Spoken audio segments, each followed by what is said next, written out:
Welcome to the Catering Feed, the Catering Growth Podcast, a show about growing your catering business and restaurant industry trends, powered by ezCater. I'm your host, Genevieve Babineau, and I'm here today with Karen Muscarella. Karen is the National Director for Off-Premise Sales at Paris Baguette. She has a really incredible career. She's worked for Juice Press, LPQ, Be Our Guest Hospitality, and she's really been a digital transformation expert. So I'm so happy to have you here today, Karen. How you doing? Good. Thank you for having me. I'm excited to be here. We're in New York City, which is really Mecca to such an incredible group of restaurant brands, both independent and national chains. I'd love to hear a little bit about what brought you to this point in your career. So I started out at Be Our Guest Hospitality, and I just have a natural love for food and beverage. So that was a natural progression for me. And winding up at LPQ was something that, again, just happened naturally. I know that you have a real passion for digital platforms and the digital space. Before we dig into that, though, I'd love to talk about some new news that's pretty fresh off the press.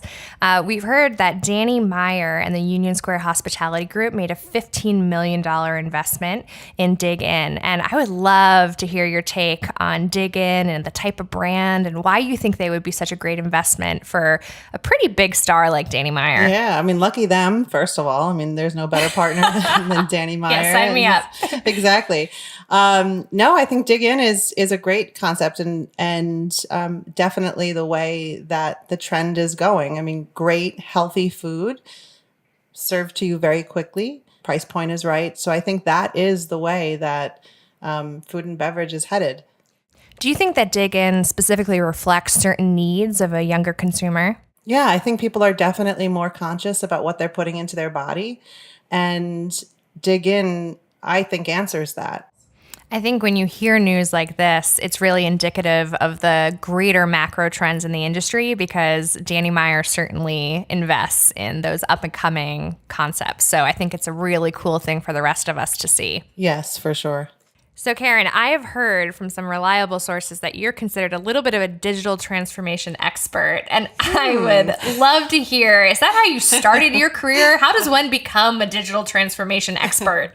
No, actually, when I started in my career, there was very little digital efforts. 10 years ago, all of our marketing for catering and events happened essentially within the four walls or from direct marketing, email marketing, very different than what our abilities are today.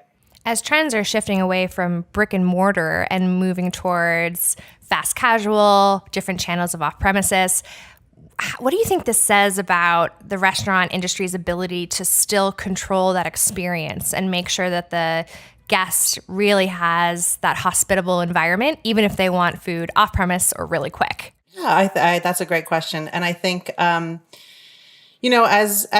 things happen outside of the four walls, there are ways that we can, combat that as restaurant operators in terms of how people are receiving our brand. I think, first of all, the digital touch points are important. How are people interacting with us? What are we showing them? How easily are we making it for them to transact with us online or mobile apps or whatever we're doing in the digital ways? How easy are we making it for them? And then what effort are we putting into our brand outside of the four walls? So what does our packaging look like? How easy are we making it for people to consume our products? How are we keeping it fresh? How are we getting it there on time? All of those things are ways in which we need to be mindful and thoughtful when obviously we're taking it outside of the four walls. I would love to hear your perspective on that data flow. So from the external digital touch points in front of the customer, all the way through to the digital resources that are used internally. Yeah, so I think it's for a company to be able to think about how a consumer comes to your webpage. Like how do you show up when someone searches for you, right? And what is that experience like from the first time they see you online? And how easy are you making it for them to transact? So I think that is the first thing that is in my mind always is how are we representing ourselves online?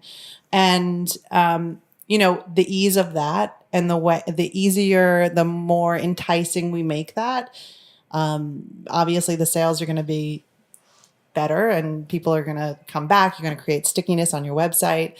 And then the second piece of that is, how are we executing? So what happens once someone places the order? Where does that go? And it lands in either your restaurants or your call center, or wherever it is that you're facilitating that order. So what are those internal digital resources that a brand needs to consider? Well, I think the way that your digital platforms are set up will ultimately land in your lap. So whether you're the accountant, you're the operator, whatever role you have in your restaurant business, you're going to have to take all of the data at some point, whether it's to balance the books, to figure out the inventory. And so figuring out how all of those data points integrate with each other is really important. So as a national director, I'm guessing that you have to look at a very holistic perspective of that data flow from customer to back of house. What are some of the other key things that a leader needs to consider when they're adopting these different technologies? Well, I think just starting on any kind of digital platform is not the best strategy. I think you need to look at how you're playing in the digital field. So if you have 6 different tablets in your restaurant, is that really helping you or hurting you? If you don't have an aggregator partner, maybe you want to consider one. And then if you don't have a POS that speaks to the aggregator or any of the platform partners that you have, maybe you want to consider who your POS partner is. And then how, after all of that data winds up in your POS, how is it sifting down to the people that actually have to manage that data? Meaning your operators, your accountants. How is all of that coming, to the baseline? And what are you going to do with that information? And the best way to look at that is, how am I going to get to the very basic information as quickly as possible with the least amount of integrations? And that's tough because most platforms are really specialized to do one thing and one thing really well. It seems like there are a lot of different digital resources that a leader needs to consider when building out that digital presence. How do you vet the best partners to help you in these efforts? I mean, I think first and foremost, it's the reputation. Right. How long have they been around? What are people saying about them? What are my peers saying about them? Are they good to work with? I think that's number one. It's a pretty small community. So if another operator or leader is willing to do it, I'm guessing that gives you a great vote of confidence. Exactly. I think also, how long have they been around? Are they leaders in their field? I think that's another, good question to ask yourself. And then, are they willing to grow with you? I think that's really important because digital is changing constantly and you need to be nimble. And if you could be as nimble as you want, but unless you have partners that are willing to help navigate that and integrate with other companies, create reports that you need, whatever it is, you need to be able to know that they've got your back. It sounds like you really need a partner who's willing to hear what your pain points are and adapt versus just kind of charging forward with their own vision. Yes. How do you master these digital touch points to build a long-term relationship with your customers? Well, I think the brand story has to be aligned through all of your digital touch points. So from your website through your social channels, the story has to be consistent and be bold and have a really clear mission and vision. So within a few seconds, they need to really know what you're all about. Exactly. I think that's the first thing. And then as an operator, I think the most important thing is to have a good CRM if you want to be able to really strike an emotional connection, when you don't necessarily have that interpersonal connection. So the ways that you could do that are really through a CRM. And that could be really as simple as having a platform that allows you to bank a client's information and everything from what their preferences are, what their past orders were, where else are they buying from you. So if you're Also, having classes inside of your restaurants, are they taking those classes? If you're selling cakes outside of your restaurants, are they buying those cakes? Any way that they are transacting with you, you can have this data bank as well as all of their information and their payment system, their payment method. And it's just easy for them to place an order with their password, and everything is just seamless. It really lets you tailor your approach to every individual relationship. Yeah, absolutely. I mean, I think the great thing about hospitality is, and having a favorite restaurant is going to it and being recognized, right? Well, in today's world, digitally, the way we recognize people is there has to be a footprint. How do you find a way to have a scaled business where you potentially have hundreds, thousands, eventually millions of guests, but database? Yeah, exactly, but still make them all feel really valued. Yes. That's really incredible. Paris Baguette also has a pretty cult following, really bought in customers for your brick and mortar business. So how do you start to see opportunities for digital transformation to expand your customer base and maybe introduce catering and your brand to other customers? Yeah, I mean, for Paris Baguette, I think we have a vast amount of opportunity right now. We are focused on our website presence. We're also, we've just launched an app, which is very exciting. And we're also going to offer delivery through the app with catering and our consumer offering. And then, of course, we have our eyes set on bigger things. So e-commerce is huge. We want to be a part of it. What are some of the antiquated trends that you see these days on brands' websites regarding ordering catering? Well, I think about it from your own perspective as a consumer. Do you want to go online today and order something that you have to fill out a form for and wait for someone to respond to you? It could be 24 hours, it could be 48 hours. Or do you want to be able to just, with a click of a button, look at exactly what it is that you want to order and know exactly what it is that you're going to get?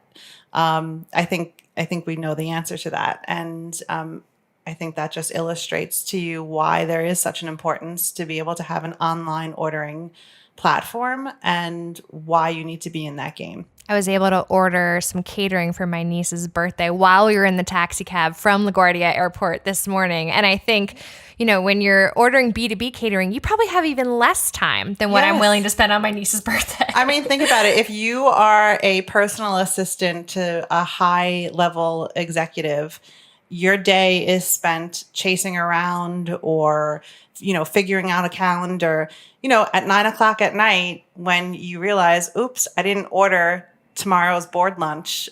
What's better than being able to go online and place your order right then and there at 9:00 from your apartment? I mean, that's the ease of transaction that digital allows us.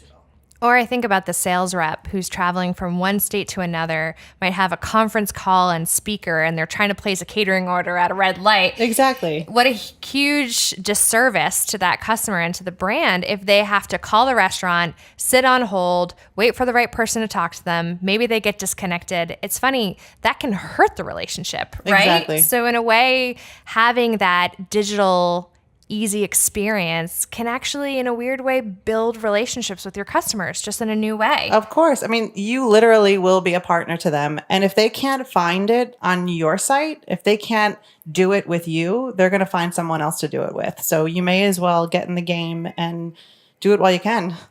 In addition to making the transaction far easier for the customer, what are the other benefits of online ordering? Reports. I can't say enough about reports. You're a junkie. Exactly.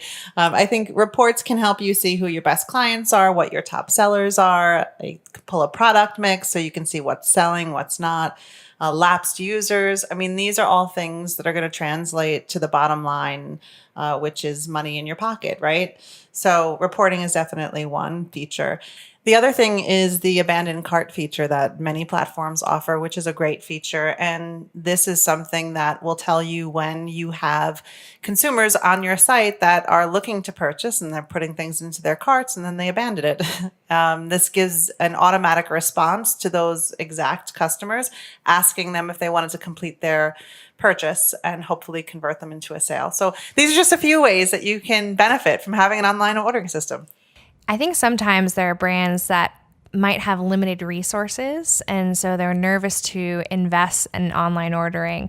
But there's so many different tools of varying degrees of investment that can support with that. And it's a little ironic because when you're in a fight for sales, you really can't miss any opportunity to get that customer to a yes, to get them to complete that transaction. So I think it's really interesting hearing you talk about that abandoned cart. Yeah, I think that for brands that are challenged with resources and stuck between being able to scale, there are partners out there that can help with this. ezCater, Easy Ordering actually is a great resource.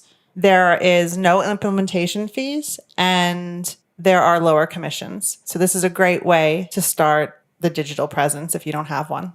And I think really whatever resource the brands use, it's really interesting to see how much digital is impacting the restaurant industry, and the brands that really embrace it, that are getting proactive about telling that story to their customer, get to really focus on hospitality. And I think it brings us back to that great news article we saw on Danny Meyer, who is kind of the king of hospitality. Absolutely. I couldn't agree more. I'm so grateful that you were able to join us today, Karen, and to hear your experience. You've worked with so many great brands, and I think it's amazing how even in your own career, you started in operations and more traditional industry work, and you've really evolved with the times and embraced this digital transformation in the industry. So thank you for sharing your insight with our listeners. Thank you for having me.